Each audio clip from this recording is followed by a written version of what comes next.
Hai Laundry Buyers Indonesia, jumpa lagi dengan saya Apik Primadja. Kali ini kita ada di Surabaya. Tidak, kita ada di Sidoarjo, Jawa Timur.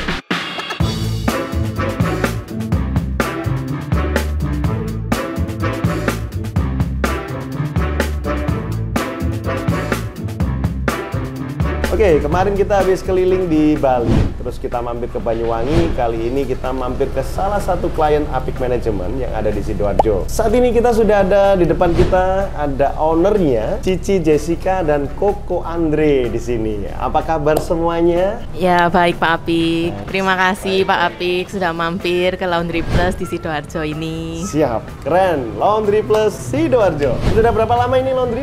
Belum ada 1 bulan Pak Apik, dari tanggal 25 Juni kita openingnya. 25 Juni ya, baru akhir bulan kemarin. Iya. Berarti ini tanggal 12 Juli, berarti baru sekitar 2-3 mingguan ya. Silahkan perkenalkan diri. Ya, nama saya Jessica. Nama saya Andre. Ya, saya ini biasanya pembuat souvenir Pak Apik. Oke. Ya. Kalau suami saya ini interior. Desain interior atau membuat interiornya sekalian? Membuat interiornya Oh, juga membuat gitu. interiornya juga. Nah, terus ini tuh dulu ruangan ini tuh cuman garasi mobil. Terus karena kebetulan tempatnya di pinggir jalan raya, kok dirasa sayang kalau cuma jadi garasi mobil. Terus juga saya dulu sempat tinggal di apartemen di Surabaya, itu saya nge-laundry terus Pak. Saya ini pelanggan laundry sejati. Tiap 3 hari sekali saya pasti nge-laundry gitu. Terus saya kalau lihat laundry itu semuanya rame. Gitu. Jadi kok iseng-iseng, nggak tahu tiba-tiba cari-cari aja, nemu YouTube-nya Pak Apik. Iseng-iseng nemu YouTube saya. Iya, nemu pencerahan itu. Nemu YouTube-nya Apik Management, terus langsung saya kontak. Cuman memang waktu itu saya bingung karena belum dapat balasan. Dari Instagram saya DM, dari WA, tiba-tiba dibalesnya itu besoknya tapi malam, tengah malam. Ternyata Pak Apik kerjanya sampai tengah malam. Pagi.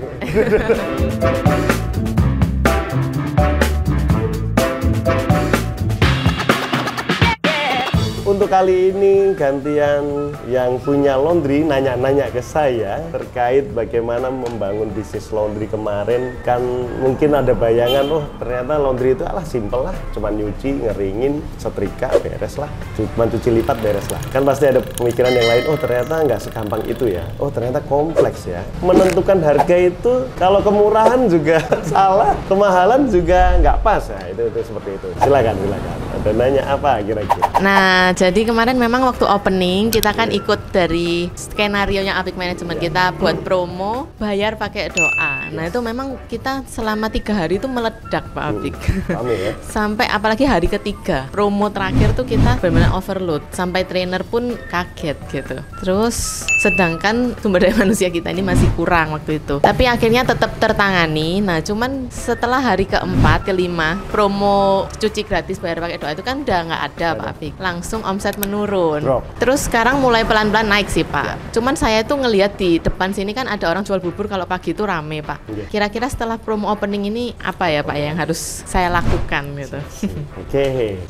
Terima kasih. Jadi kalau untuk promo laundry gratis bayar pakai doa, banyak yang memang efeknya tiba-tiba di hari keempatnya setelah promo gratis yang 3 hari itu memang drop. Ada yang langsung drop ekstrim, ada yang memang sekilas aja. Jadi nggak terlalu ekstrim, paling 50%. Nah, kalau sudah drop ekstrim ataupun bahkan cuma 50% dan sebagainya, memang kita harus antisipasi. Makanya setelah promo laundry gratis bayar pakai doa, biasanya kita sertai promo laundry yang diskon 50%. Nah, itu impactnya seperti apa? Kalau memang belum dan tidak berimpact, tidak ada efek dari itu semuanya, mungkin efeknya ada tapi nggak terlalu gede, ya bisa jadi pertimbangan kita yang pertama adalah bisa jadi bajunya pelanggan-pelanggan kita atau konsumen kita kemarin masih bersih semua. Nah, ini masih bersih semua karena 3 hari semua yang ada di rumah dicuciin aja, tetangga-tetangganya cuciin, mumpung gratis. Terus yang kedua adalah yaitu tadi, mereka cuma ngetes aja dulu. Yang biasanya nggak ke laundry pun akhirnya nyoba di laundry deh, mumpung. Atau yang laundry sebelah pun, bahkan pengusaha laundry di sebelah pun itu mungkin akan ngetes juga. Oh gini ya laundry gratis, udahlah bawa ke sini aja. Tapi kan tidak semua baju laundry dari pelanggan atau mungkin dari laundry sebelah boleh dicuciin di sini karena kan didata oleh nomor telepon. Kan tujuan kita laundry gratis bayar pakai doa kan biar orang kenal cuci lipat serapi seperti disetrika.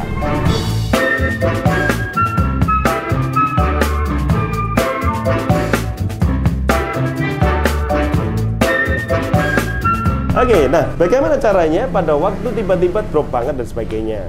Terus kebetulan di sini di sepanjang jalan ini kalau pagi ada penjual bubur ayam dan rame banget katanya. Nah, yang perlu dilakukan ya tetap harus kita sounding terus. Jadi kita harus bikin brosur. Nah, brosur isinya apa? Misalnya gitu. Nah, brosur isinya apa? Kalau memang kita tidak ada paket membership, belum meluncurkan paket membership, kita bisa memunculkan atau meluncurkan paket diskon tiap hari. Hari Senin diskon apa, hari Selasa diskon apa, hari Rabu diskon apa dan sebagainya. Serahkan ke pelanggan, ke konsumen atau ke warga yang ada di sini. Mereka paling nggak lihat. Jadi itu dibuatkan brosurnya gitu. Yes, brosur. Dibikin brosur aja yang menarik. Nah, yang menarik lagi apa sih kira-kira? Karena gini, kalau promo kita bikin kan kita punya beberapa konsep marketing ya. Ada yang memang konsep marketingnya dengan paket membership, nilai misalnya 1 juta, tapi bayarnya cukup 750.000. Berarti diskon 25%. Ada juga kalau itu nggak jalan, kita bikin promo tiap hari. Tapi yang kita promokan adalah baju-baju atau bahan-bahan yang profitnya di atas 20%. Bahkan profitnya kalau perlu di atas 50%. Apa itu?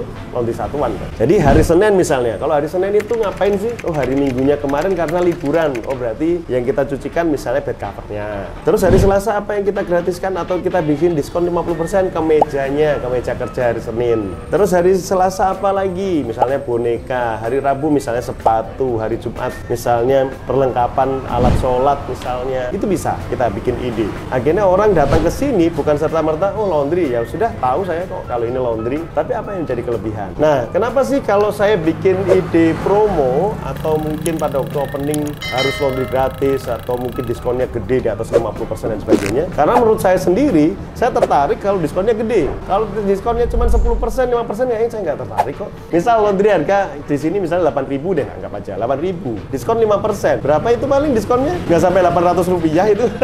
Cuma 400 rupiah. Kan nggak menarik, nggak nendang. Nah, makanya bikinlah ya seperti itu. Bahkan ide-ide seperti itu memang perlu dieksekusi. Namun, yang perlu diperhatikan adalah segala konsep marketing kalau nggak dicoba, nggak pernah tahu hasilnya. Makanya kita harus coba dulu hasilnya seperti apa, dan promosi itu wajib selalu digencarkan agar pelanggan selalu ingat, oh ternyata ada laundry yang keren seperti ini.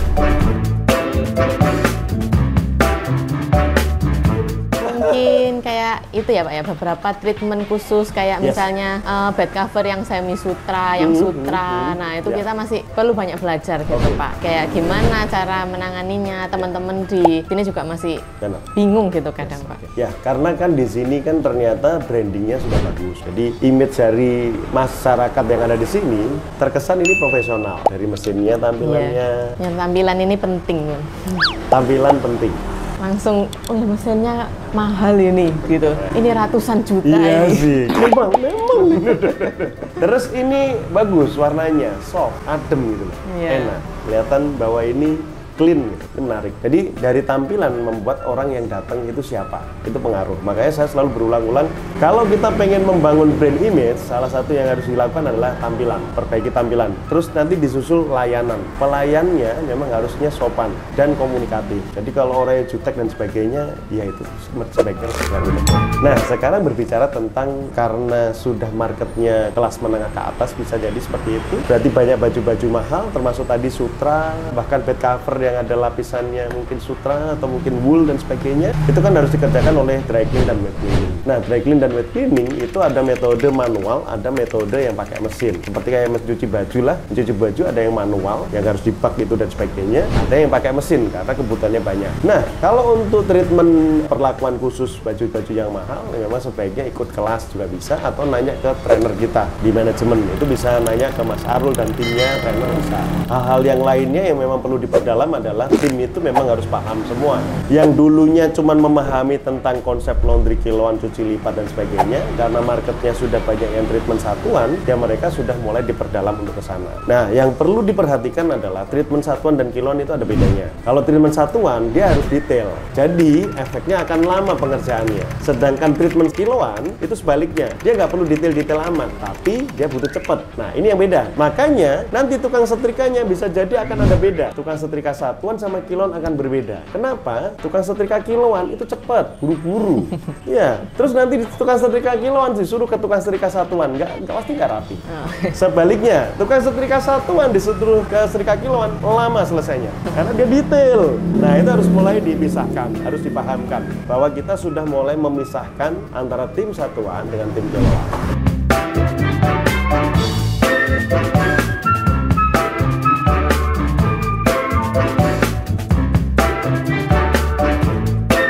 Bagaimana kesan dan pesannya selama kita dampingi 2 minggu?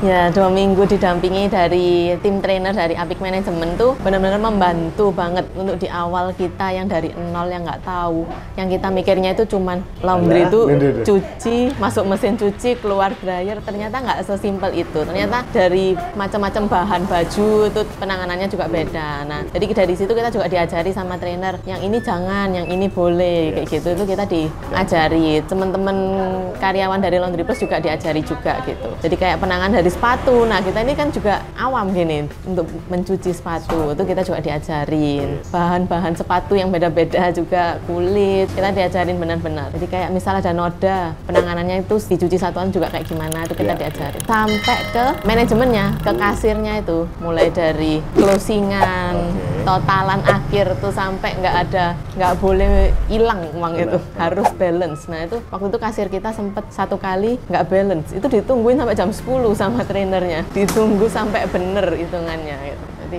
memastikan benar-benar laundry mitra dari Apik Manajemen ini sampai benar-benar siap running. Harus siap. Tapi ya bersyukurlah kalau emang itu bagus. Aman Anda Albert. Ya.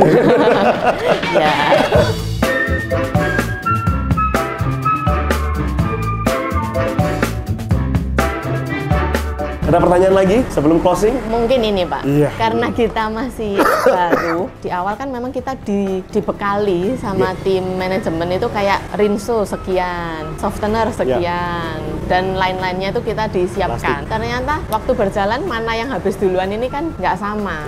Nah, untuk timing stoknya ini kita yang masih meraba-raba ya. Telat-telat gitu Pak, mepet-mepet. Tiba-tiba karyawan bilang, ini habis loh.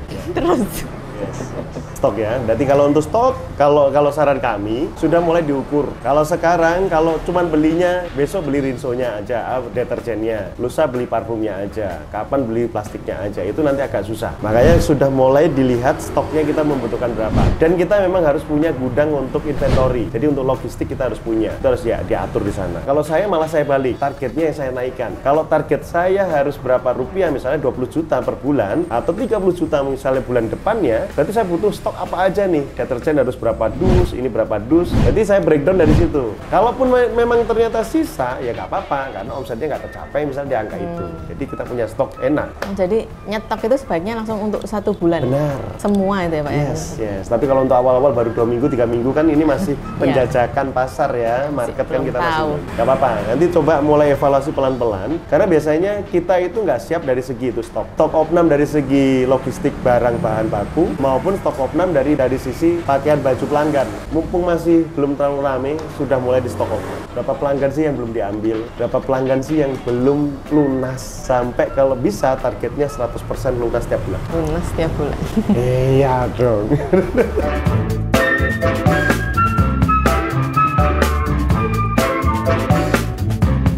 Supaya loyal gitu aja Pak ya? Kalau loyal karyawan, mau nggak mau memang kita pendekatannya dia dianggap sebagai keluarga, sebagai partner. Karena bisnis laundry ini mau nggak mau tetap ada hubungannya dengan karyawan yang bekerja. Kalau mesin capek, ya udahlah, ini kan masih mesin nggak punya perasaan. Kalau manusia punya perasaan, ini yang memang agak susah. Kita harus manage dengan baik untuk karyawan. Bagaimana dengan biar loyal? Ya salah satunya kita pancing dulu. Mereka ngapain sih mau kerja di sini? Terus dia pasti akan bandingin kerja di sebelumnya seperti apa dibanding di sini, nyamannya seperti apa, sampai kita tanyakan satu persatu. Menurutmu ukuran nyaman itu seperti apa? Nyaman itu seperti apa sih? Apakah gajinya, suasana kerjanya, pekerjaannya, lingkungannya, atau aksesnya dan sebagainya, macam-macam. Setiap orang itu punya tujuan macam-macam. Misal nih kita tanya, kamu kalau kerja di sini tujuanmu apa?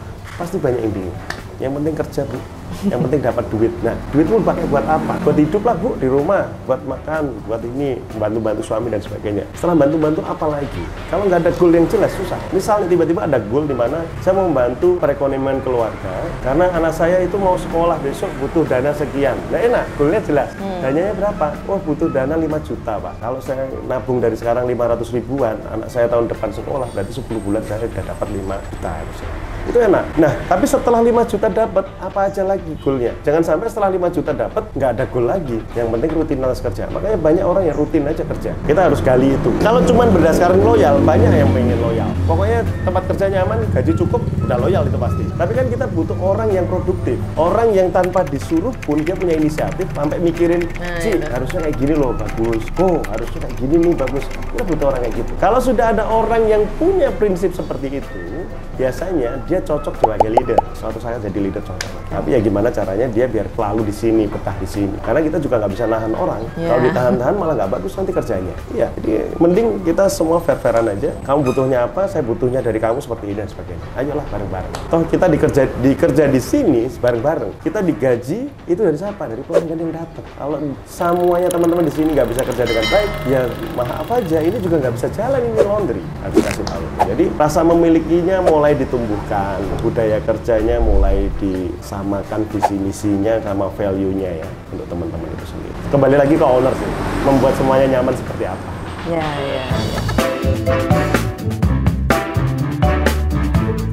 Oh, kalau misalnya orang nggak mau misal dicuci kiloan terus ternyata ada jeans gitu, jeans sebaiknya dimasukkan ke satuan atau ya udah? Kalau jeans nggak ada perlu treatment khusus, kiloan aja nggak apa-apa. Tapi kalau dia luntur, apapun itu bajunya wajib satuan. Oh, gitu. Prinsip laundry satuan adalah apapun yang diperlakukan khusus. Contoh, baju satu keranjang, satu kantong, itunya baju gelap semua. Ada baju putih kayak gini satu, minta dipisah. Mbak, tolong dipisah ya. Itu langsung masuk satuan karena minta diperlakukan khusus. Kecuali customer nggak kasih catatan gitu, ya udah masukkan aja nggak apa-apa ya Pak ya. Tapi meskipun celana jeans, ya nggak ada masalah. Soalnya takutnya kan, kok rewel banget jeans aja masuk satuan. Aman kalau jeans. Karpet. Kalau karpet, saya kembalikan lagi ke owner. Mau buka laundry karpet silahkan, enggak juga nggak apa-apa. Kalau saya dan kami di tim manajemen, kenapa karpet nggak dimasukkan di dalam paket untuk kita kerjakan di sini? Kita 2 minggu aja belajar ini semua aja nggak selesai-selesai. Apalagi nyuci karpet, nyuci sofa, ring bed itu next level untuk kami. Jadi apa yang dilakukan? Kita kerjasama aja dengan laundry karpet di sekitar untuk antar jemput. Mereka yang antar jemput kita minta komisi. Itu banyak. Yang penting mereka bisa menyelesaikan tepat waktu, standarisasinya sesuai standar kita.